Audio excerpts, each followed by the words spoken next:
Hello! I'm so sorry. But yeah, I just had to ask Sam where the live button is located on Instagram. So she just sent me a WhatsApp voice note. She's like, oh, it's not the easiest though, is it? Because everything keeps bloody moving and changing, and it's like, now where's it going? And obviously Reels is dominant. So yeah. How are you doing anyway? You good? I'm good, thank you. I've just finished my big bowl of juicy oats. Lovely. What have we got in the oats today? Anything? I actually have blueberry protein that I'm trying from this company, Vivago. And it's vegan, and I've had the blueberry flavour today with some dark salted caramel chocolate, and it was good. So I was like quickly trying to scoop it at 11 o'clock. I'm like, get the rest of it in quick, like sat there waiting for you to press live. I was okay. Well, you needn't have rushed because I was faffing around anyway. So anyway, hello everybody, and welcome to Saturday Brunch Live with myself, Camilla, and the lovely Sam. Amazing. So we did a little intro last week, and this week we are going to be looking at mindset and motivation because we feel like it's a really hot topic at the moment, particularly here in the UK where we're stuck in lockdown still, and we still have quite a while to go. And although a lot of people are not doing necessarily huge amounts, I know that people are feeling very fatigued, very tired, really lacking motivation. And in terms of kind of fitness goals and things as well, they're all falling by the wayside. So what we're going to do is both Sam and I are just going to share a past experience that we've had where we've really suffered from lack of motivation and poor mindset. And then after that, we will give you 3 top tips, our individual 3 top tips that really kind of help us now. And also, I think, the stuff that we generally kind of share with others and our clients as well. So Sam, do you want to go first or? Yeah. I think, well, with mine, I think for lockdown for me, I will say it's kind of been a little bit different. I've probably progressively got used to lockdown more and more, so that now it actually feels like, for me, this is my new normal. I am used to having to work from home. As a bit of a background context, I'm in medical sales. So for my job role as a full-time role, I work in hospitals in operating theatres, which we got taken off the road literally the first week of March back in 2020. So we're nearly at 12 months where I've been practically stuck in this room. So for us, I just got used to it. But when lockdown first kicked off, it was very much a lot of uncertainty for us. And obviously running my own business as well on the side, I have to, factor that in as well. And my manager at the time was very much, rightly so, we were all very much unsure about what that would mean for our jobs. So we were very much throwing ourselves into everything that we could do to prove that we could still do our jobs from home, and more so, we could find all this extra stuff to do to make us look super productive. But it kind of got to the point where we actually started working probably more hours than what we actually would do when we're out on the road. Because if you think about travel time and then distance between going to different hospitals, a lot of our time is actually the travel, and that's what we actually really, really enjoy. And for me, that's the time when I would listen to podcasts, I would catch up on voice notes and be speaking to like a lot of my friends. And suddenly that had just gone, like absolutely gone. And now it was like laptop, 9 o'clock, be on there, be on Teams, be live, and everyone can see obviously what your calendar's practically doing.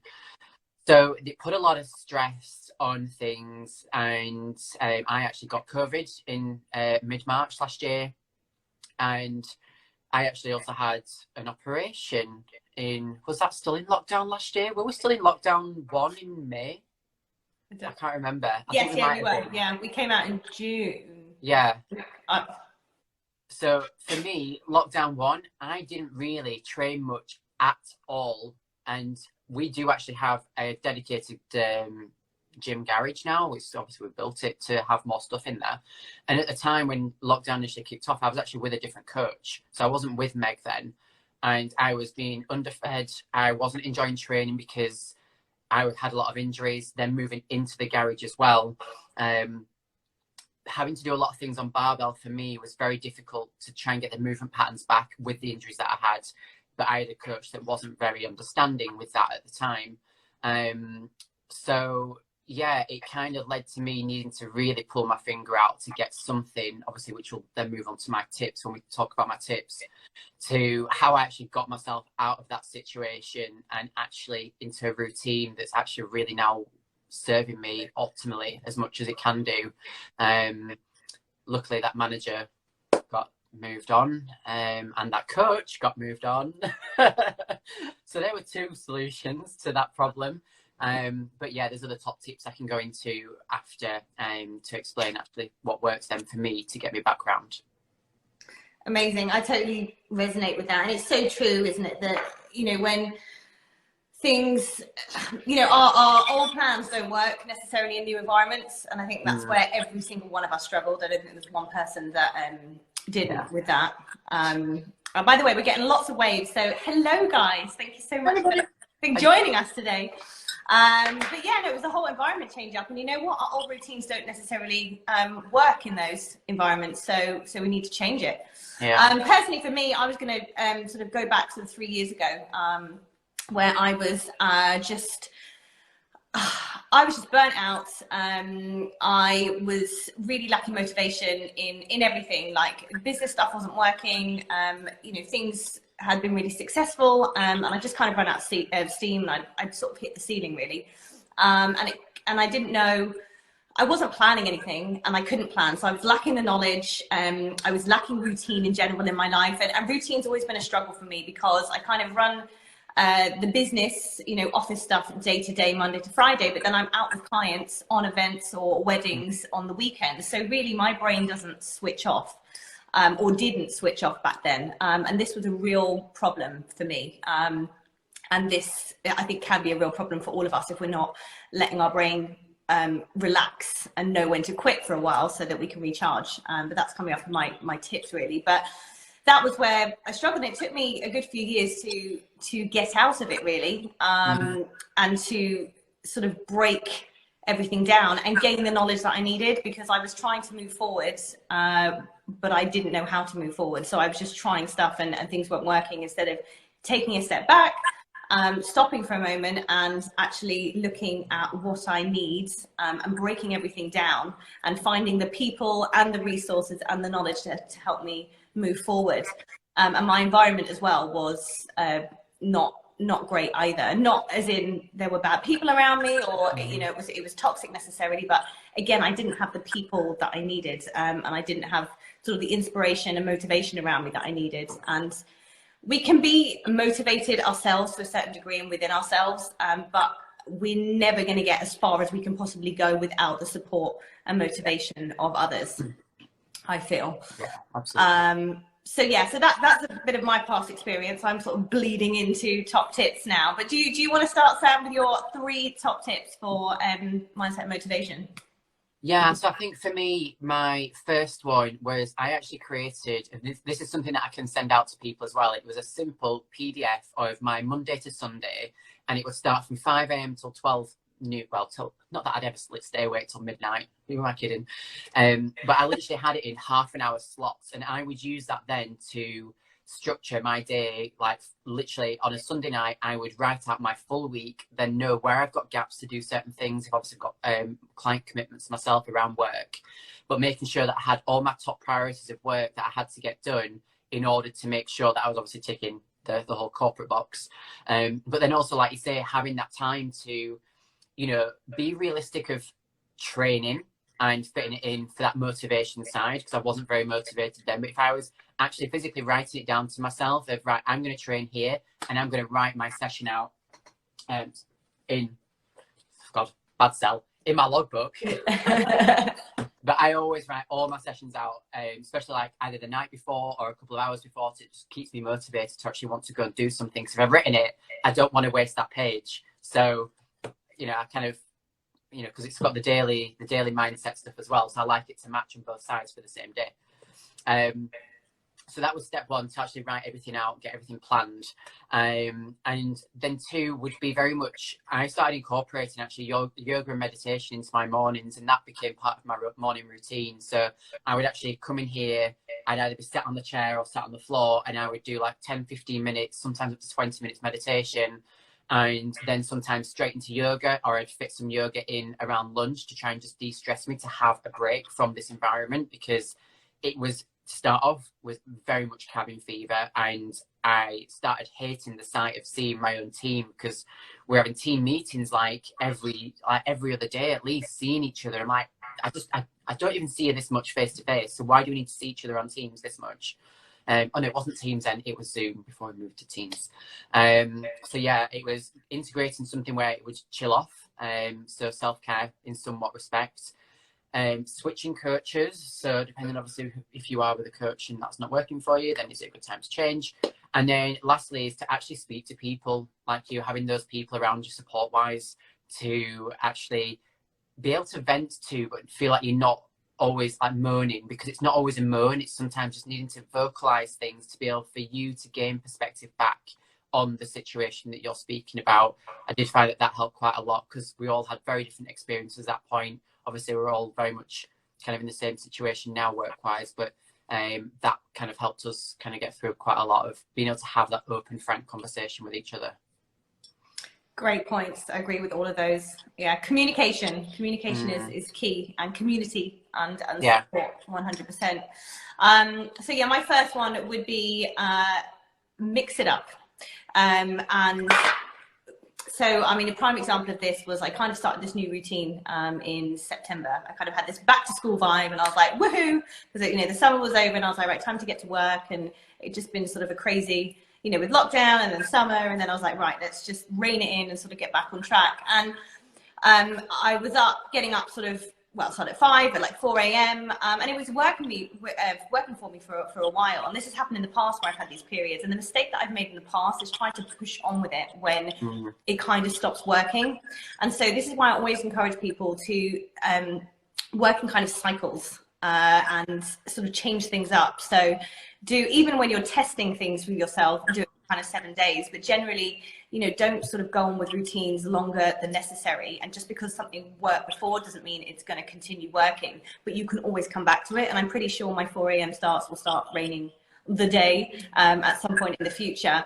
But I think we get, when things stop working, then we get frustrated and we try even harder, and then we get stressed, and then we get anxious, and then we get annoyed at ourselves, and obviously that's not going to be great at all. So sometimes motivation will, you know, wane in certain departments, and you just, you know, your body's telling you that you need to mix it up a bit, or, you know, you need different things. I touched on this earlier. The second point I would say is make sure you have full rest days or full rest weekends, or however you want to work it. And that was something that I didn't understand and went wrong with for so long, because I didn't tell my brain it could stop. So even though I was out with friends on the weekends, or having lunch or trying to have a good time, it was still kind of going. And it's just draining energy. And that when you sort of get up, you know, I don't know, there's a Monday morning vibe, isn't there? Kind of the world you feel is working, so you want to get back to work. And you're just drained. You're just out of motivation. You're like, oh, you know, Monday's stuck, because you haven't given yourself permission to have a break.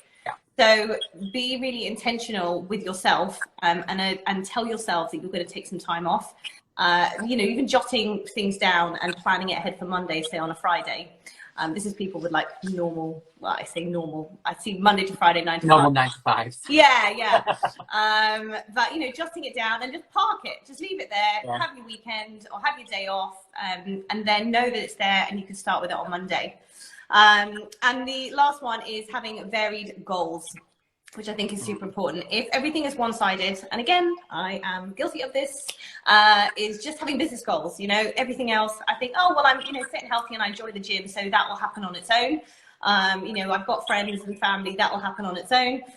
So I just need to go ham on business, and you end up being really, really one-sided, and, you know, you just burn yourself into the ground on one place. So always make sure you've got like a relationship goal in your life, maybe with family or with friends or with your other half. Make sure you've got, and sort of socializing, make sure you've got some sort of fitness or health goal. It could be, you know, just doing a run, you know, increasing your time or something when you're out on a run, or it could be like a full-blown bodybuilding competition or something. You know, it can be something small or something big, but make sure there's a goal there. And then of course your business or your career or some sort of goal there. So you're always motivated to reach higher. But on that note, do not set them so crazy big goals, because that is demotivating. You can't reach there. You know, you're going to look at that and go, oh, like I can't, what's the point in anything? And then your brain sort of spins out on that. So those are my 3 top tips on combating demotivation and and mindset. Yeah, I definitely agree on the goal setting as well. It's something that I work quite heavily with my ladies with, and it's very much goals need to be synergistic with each other as well. It's not like they shouldn't be compartmentalized. They all need to actually synergistically work together to actually help each other. It's like, you know, let's take bodybuilding and building a business is, you know, that does at times, I do sit in here hours on end where I need to be because I need to get business stuff done. But then it does actually kind of it hampers my training program. So last year I was supposed to compete, didn't, well, other reasons, but now it's very much like, right, no, I want my pro card and I want my business to succeed, and, you know, other goals on the background as well. And it's about, like, say, factoring the time in for each of those and make sure that you're giving ample time for each one within its realistic constraints to actually make small improvements every single day and every week. Absolutely. And don't you find that it infiltrates into other areas? So just like, you know, I this is what I use sort of like bodybuilding or, you know, building muscle in the gym. It kind of trains your brain like you're building, and then that works in other areas. You're building stuff in other areas. So this is the alignment across goals. It doesn't necessarily have to be all work stuff, or you know, you can kind of blend things through each other as well. Yeah, it's like people think that if they want to be able to achieve something, like, I mean, how many people do we see that are all about the, you know, build the 6-figure, 7-figure business, but like, and it's that hustle mentality of, if you want it hard enough, you will go and get it. And it's like, no, there is other stuff to life. There's more important things sometimes than just solely focusing on that. You know, if you were to just focus on that and then you died, then what? Like, you've had nothing to really live for. What's your legacy after all that? It doesn't matter. So it's, you know, having those, like you say, complementary things, like whole life balance. You know, so I do a worksheet with my ladies when they come on board of, like you say, having goals and ideas for each and every part of their life, of where they score and how they want to get better. And we track that, like, over the space of 12 weeks, 24 weeks, whichever, you know, however long we're working for. So it's really, really important that we're not just so insular and single-minded with a goal. Agree, 100%. Absolutely. Amazing, cool. Well, we're trying to keep these to the 15 minutes or so as not to take up too much of your Saturdays. But if you guys have got any questions, then always feel free to comment on this, or you can DM either Sam or I personally. And also suggestions for next week's topic. We've got one in mind. However, if there's something that you really want us to talk about, or you've got questions around that want answering, then please let us know, and we will make sure we cover it. So have a wonderful weekend, and we will see you soon. All right. Thanks very much, everybody. Bye.